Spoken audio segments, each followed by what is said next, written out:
Good morning, everybody. My name is Inga Cotton. I'm the founder and executive director of San Antonio Charter Moms.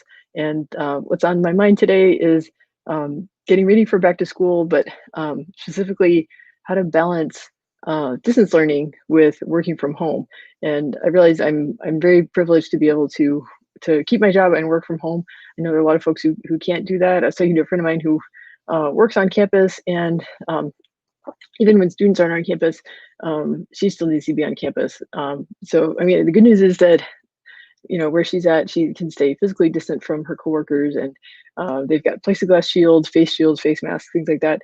But it does mean that her kids will need to either stay with her spouse working from home, or once school's open again, they'll need to be on campus. So I'm lucky that I do get to work from home, and actually so does all of our team, right? So Laura, my assistant, she works from home. Our group moderators, Becca and Ashley, they work from home. Um, but what it does mean is that as we start to learn about what our kids' distance learning schedules will be like, then we need to figure out how our work schedules are going to fit around that. And one thing that's been a kind of a part of my life since March is that I feel like whenever I put something on the calendar, it's sort of an exercise in hope because I'm laughing about it, but it was really sad. Like in March, I had to wipe a lot of stuff off my whiteboard calendar. I had to delete a lot of entries from my phone calendar.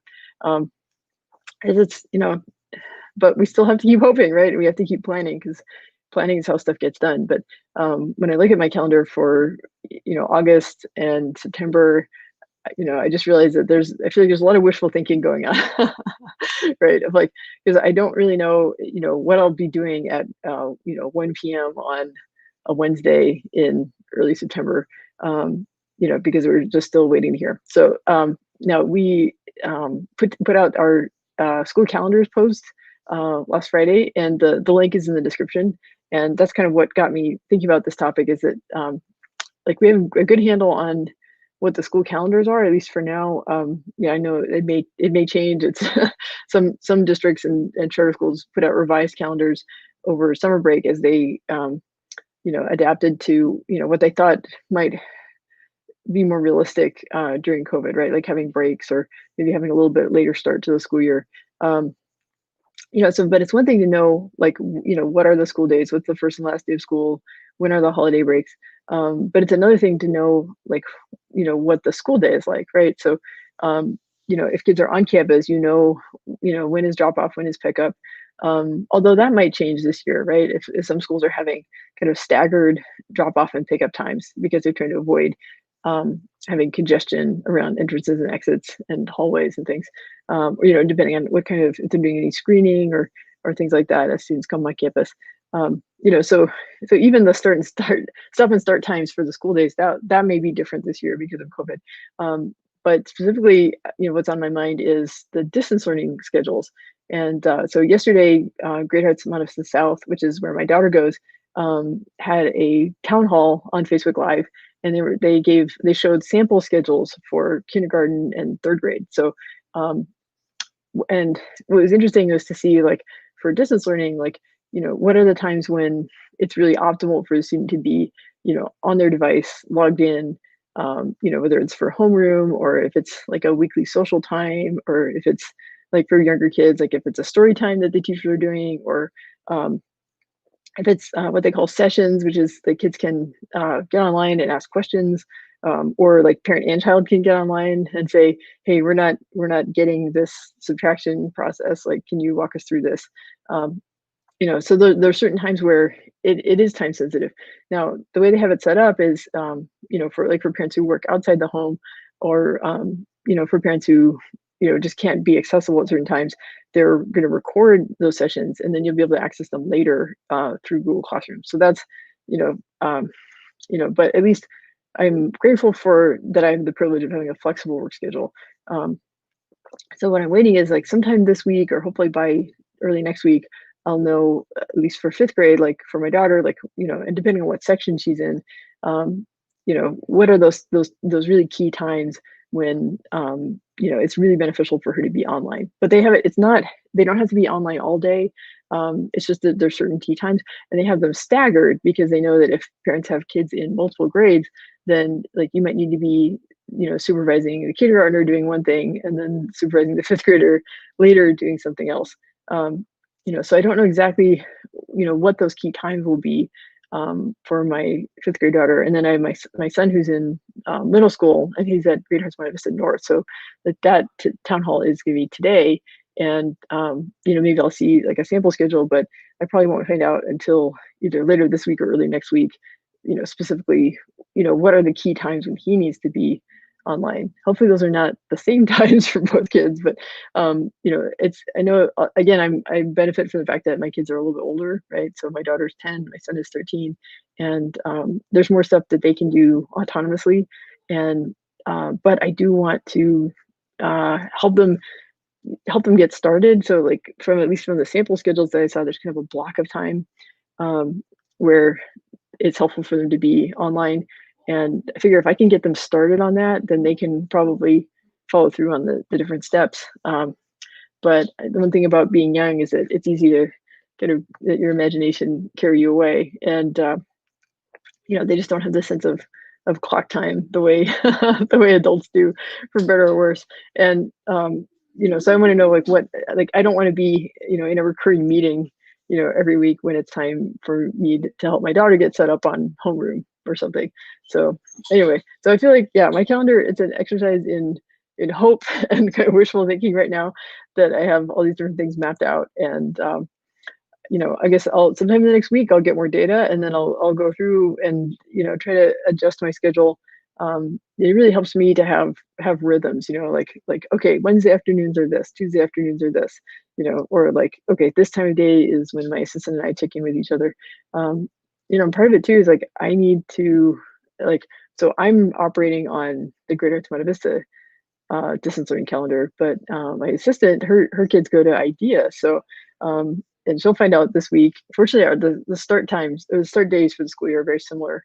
The school calendars are fairly similar, but so she'll find out, for her kids, like when does she need to be online, and her kids are a little younger, so some of them do need more supervision, and so we'll try to find a time when both she and I early in the day can check in and, get organized and cross that off the list. Yeah. And actually I have, so I keep a big erasable whiteboard calendar on my wall, kind of a year at a time, to manage our family calendar stuff, figure out when people have time off, when the school holidays are, and stuff like that. And then attached to that, what I did is I printed out school calendars for all the different schools that our team has kids at. So we have the Great Hearts Monte Vista calendar printed out and taped up on the wall. We have the IDEA calendar taped up. We have San Antonio ISD, and right, which is not the original 2020 calendar, but the intersessional 2020-2021 calendar. So that's got the extra breaks in it. And then also the Basis San Antonio Northeast calendar. So those are the schools represented on just on our team. But that way, I want to know who's got their kids in school, who's on break, things like that. So if if a team member, if their kid is out of school, or anyway, I just trying to plan as best I can, because we're all kind of in the same boat.